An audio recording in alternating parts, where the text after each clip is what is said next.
Video में भी हमने बहुत कॉन्सेप्ट्स को, जैसे कॉमर्स के क्या कॉन्सेप्ट्स हैं, आपका ट्रेड है, टू ट्रेड है, इनके बारे में डिटेल में, और फंक्शंस ऑफ कॉमर्स या हिंड्रेंसेस ऑफ कॉमर्स क्या है उसके बारे में डिस्कशन की।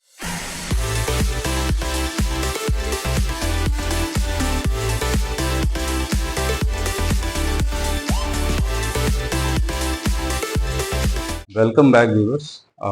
हम अपने बिजनेस स्टडीज के कोर्स को आगे लेके चलने के साथ साथ हमारा प्रीवियस वीडियो जो था वो इंडस्ट्री के टाइप्स पे, इंडस्ट्री के फॉर्म पे एक अच्छा ब्रीफ एक्सप्लेनेशन था। इस वीडियो में हम लोग देखेंगे कॉमर्स के बारे में, कॉमर्स के टाइप्स, कॉमर्स के फंक्शंस और कॉमर्स के हिंड्रेंसेस। से पहले हम देखते हैं कि हमारा कॉमर्स होता क्या है। तो कॉमर्स बेसिकली क्या करता है, हेल्प प्रोवाइड करता है किनको, दो लोगों को। पहला इंसान हो गया आपका प्रोड्यूसर, इसको हम पी से डिनोट कर दें। दूसरा इंसान हो गया हमारा कंज्यूमर, इसको हम सी से डिनोट कर सकते हैं।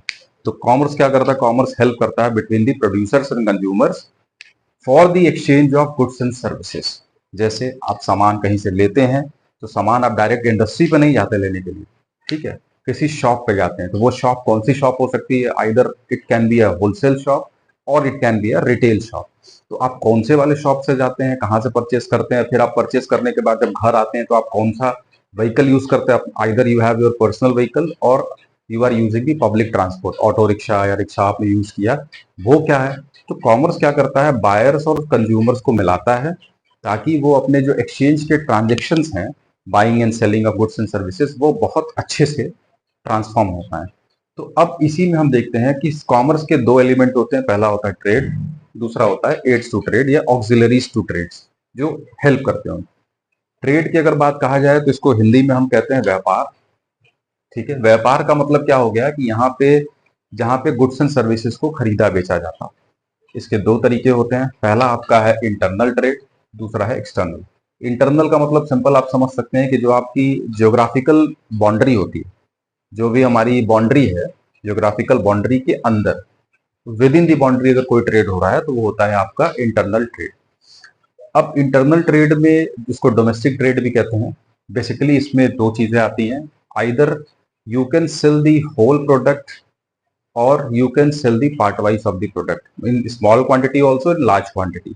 तो जब हम प्रोडक्ट को लार्ज क्वांटिटी में बेचते हैं, इसमें लार्ज क्वांटिटी में बेचते हैं तो वो होलसेल ट्रेड कहलाता है, और जब हम प्रोडक्ट को स्मॉल क्वांटिटीज में बेचते हैं तो वो रिटेल ट्रेड कहलाता है। जैसे फॉर एग्जांपल, इनको होलसेल ट्रेड को हिंदी में कहा जाता है थोक विक्रेता, जो इकट्ठा सामान बेचते हो। रिटेल ट्रेड को फुटकर विक्रेता, जो फुटकर में सामान बेचते हो, छोटे मोटे अमाउंट में सामान, क्वांटिटीज में सामान बेच रहा हूँ, छोटे मोटे अमाउंट का सामान बेच रहा हूँ, ठीक है। ये दोनों भी trade within the domestic territories ही होते हैं, ये हमें याद रखना होगा, बाहर नहीं होते। इंडिया के विद इन दी, अगर इंडिया की बात करें तो विद इन दी इंडिया, किसी भी कंट्री की बात करें तो it will be with in the domestic territories of the country. Okay, now coming towards the external trade. External trade के केस में क्या है, इसमें तीन तरीके होते हैं, यहाँ दो थे, यहाँ तीन है। पहला होता है एक्सपोर्ट। अब देखिए, अपने यहाँ अगर हम सामान बेचते हैं, ठीक है, तो हम क्या कहते हैं, सेल या सेलिंग ऑफ गुड्स या सर्विस, ठीक है। वही सामान हम किसी दूसरे कंट्री को बेचेंगे तो उसका नाम कह देंगे एक्सपोर्ट। यानी एक्सपोर्ट में क्या होता है, सेल टू एब्रॉड। एब्रॉड मतलब आप दूसरे किसी कंट्री को बेचते हैं तो उसको बोलते हैं एक्सपोर्ट करना। इंपोर्ट जस्ट अपोजिट हो जाएगा। हम अपने कंट्री में अगर सामान खरीदते हैं तो उसको परचेज बोलते हैं, और अगर आप किसी और कंट्री से सामान मंगाते हैं, जैसे अभी आईफोन है आपका 16 अभी लॉन्च हुआ, दूसरे कंट्री से आ रहा है अगर, तो वो हम इंपोर्ट कर रहे हैं, ठीक है। Purchase from abroad, sorry, purchase from abroad, ठीक है। अब बात आती है एंटरपोर्ट, एक नया टर्म है। एंटरपोर्ट का मतलब कई सारे कंट्रीज ऐसी हैं जो क्या करती हैं, किसी और कंट्री से सामान उसने खरीदा, ठीक है, आइदर रॉ मटेरियल और सेमी फिनिश गुड खरीदा, उसको अपने यहाँ थोड़ा सा फिनिशिंग दिया और किसी दूसरे कंट्री में बेच दिया, ठीक है। इसको बोलते हैं इंटरपोर्ट।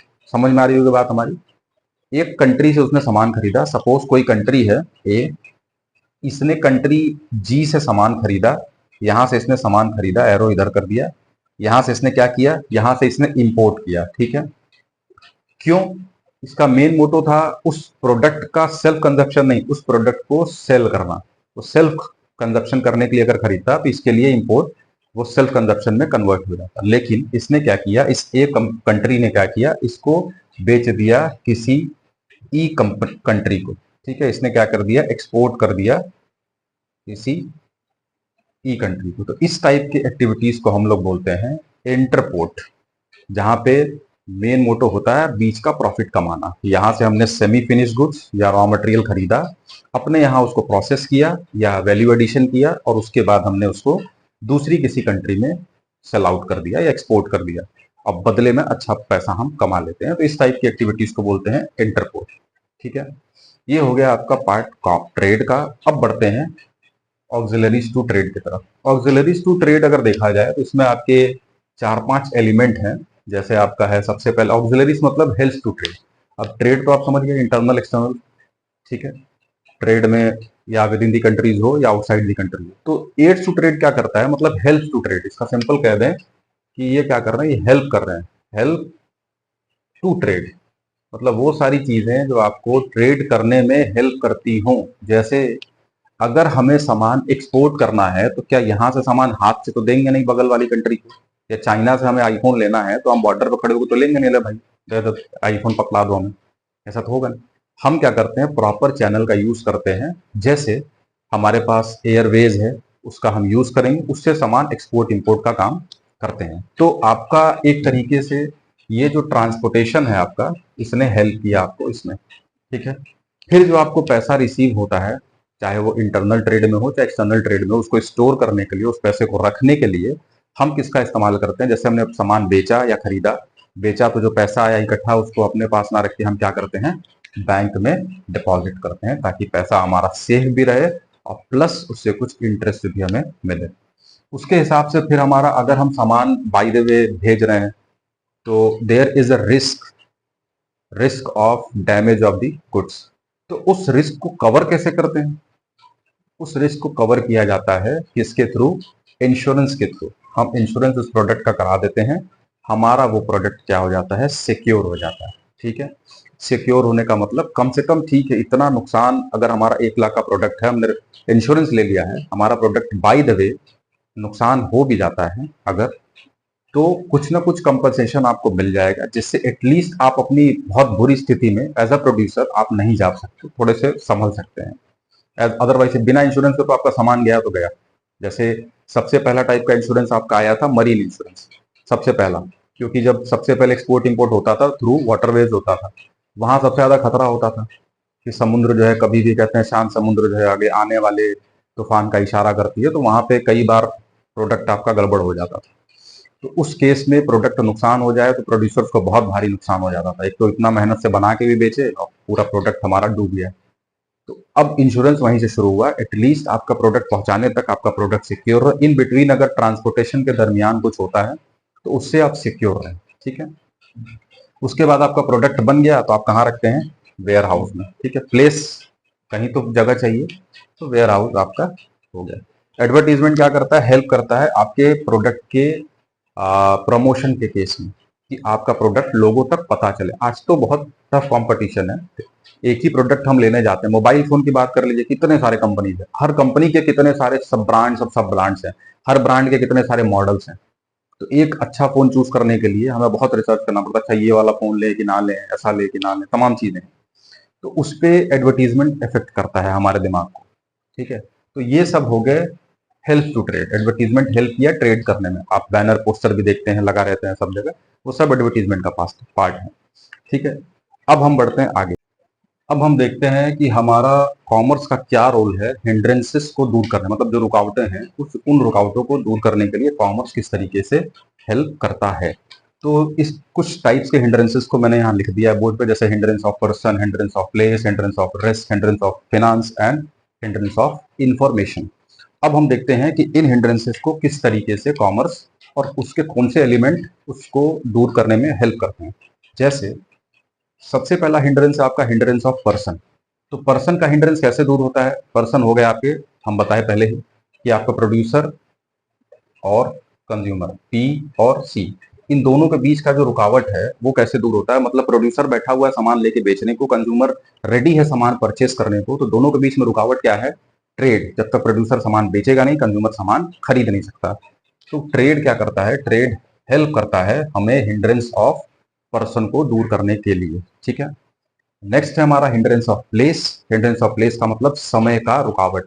समय का रुकावट कैसे दूर होगा, आपको किसी जगह पे जाना है, किसी पर्टिकुलर लोकेशन पे, या सामान आपको इंडस्ट्री का कहीं कंज्यूमर तक पहुंचवाना है, इंडस्ट्री आपकी मुंबई में, सामान आपको पहुंचवाना है उत्तर प्रदेश में, तो कैसे पहुंचेगा, तो उस केस में आपका हेल्प करेगा वहां पे कौन सा एलिमेंट, ट्रांसपोर्टेशन, ठीक है।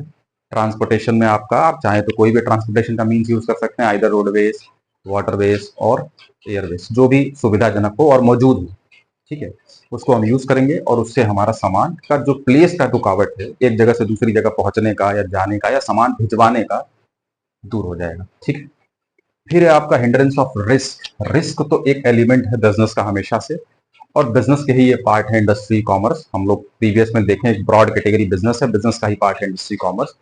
तो रिस्क तो बिजनेस का ही एलिमेंट है, तो कॉमर्स में भी होगा ही। तो कॉमर्स हेल्प करता है हमें इस रिस्क से दूर आने के लिए, कैसे, इस रिस्क से बचने के लिए कैसे। कॉमर्स क्या करेगा, कॉमर्स के पास एक एलिमेंट है जिसका नाम है इंश्योरेंस, ठीक है। ये एड्स टू ट्रेड में भी हमने देखा हुआ है सारा चीज प्रीवियस वीडियो में। वहां पे है कि इंश्योरेंस में क्या करता है, इंश्योरेंस हेल्प करता है आपको कंपनसेट करने में। अगर रिस्क होता है तो आपको कुछ तो कंपनसेशन मिल जाएगा, जिससे कि आप अपनी प्रेजेंट सिचुएशन जो है लॉस होने के बाद, कम से कम उससे कुछ कंपनसेट करके अपनी प्रीवियस सिचुएशन में कुछ तो जा सकते हैं, ठीक है।